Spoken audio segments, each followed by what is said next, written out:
Welcome to The Hook. I'm Aaron Castro, your host, and this week's MLR news and notes for preseason week 13 that just wrapped up. Some housekeeping to just get it done so that it's not out, towards the end when it comes to analysis.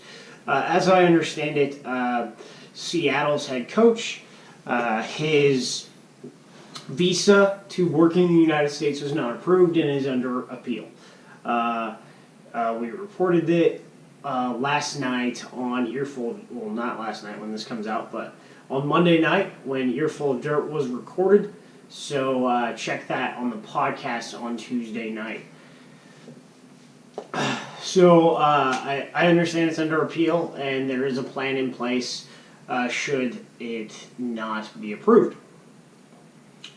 So let's get into the games, man, and ladies. Just knocking this one out because of the hyperbole involved from on Rugby Wrap-Up was, Rugby United New York's CEO and owner James Kennedy saying, we're going to take on the MLR All-Stars. It's ours. We got them. We're going to take them out. We're going to do it. Well, so they traveled to Boston. They traveled to Harvard and played at Mignoni Field. Great facility, by the way. They didn't. If I'm basing everything on the first half, they barely got past Mystic. The first half was to be desired. Mystic even scored first, whereas in the first game they just wrecked Mystic 50-0. So I think we're going to temper expectations and see that Rugby United New York will be a competitive side next year. However, I do not think that they could take on the Glendale Raptors and win right now. That's just how it is. So moving forward, the full matches between two MLR sides, we have Utah Warriors versus Glendale Raptors at Rio Tinto, setting a U.S. club rugby record again for MLR doing this. So the first two big-time records between, senior club sides was the 5,356, I think it was, for Houston SaberCats versus Seattle Saracens.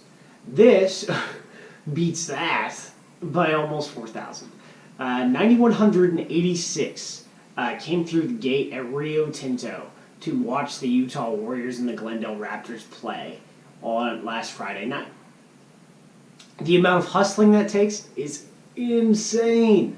Happy for them. Hope they sell out Zions Bank Park for this season. Well, the way the game goes is like that. Ben Nichols scores first for Utah, and you're thinking, wow. The scrum half has wheels, and I can't believe he's capped for Zimbabwe Sevens. That's wrong. He should be available to be capped by us because he is fast, and he's great as a scrum half. He gets the ball out, solid ball speed, everything. One of the players I wanted to look at was Alex Slim Tucci. Man, he played really well at the loose head position. It's been interesting.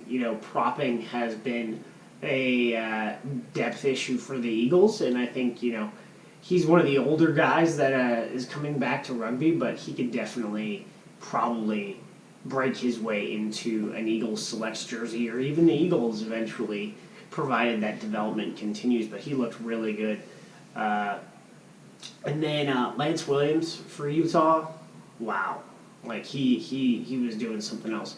But at the end of the day, they scored first, and then it was pretty much all Raptors for the rest of the first half. And, going into the second half, the fitness for Utah just really wasn't there. And I think it's going to heavily improve very shortly for Utah. And the Raptors looked how they should. And they played a lot more disciplined than they did against New Orleans, and their fitness, especially along the front row, was solid. And then we had NOLA Gold hosting the Austin Elite.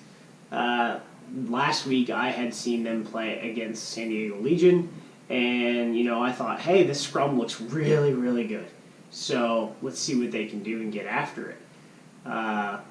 They lost that scrimmage against the Legion, but there were things, if they played differently, I think they could have definitely taken it to them and probably achieved a victory. But I'm not sure if they were trying to win. I don't know if they were trying to win this time. However, you have to try to win. You know what I'm saying? So they just got dominated. They got run out and sent back to Austin.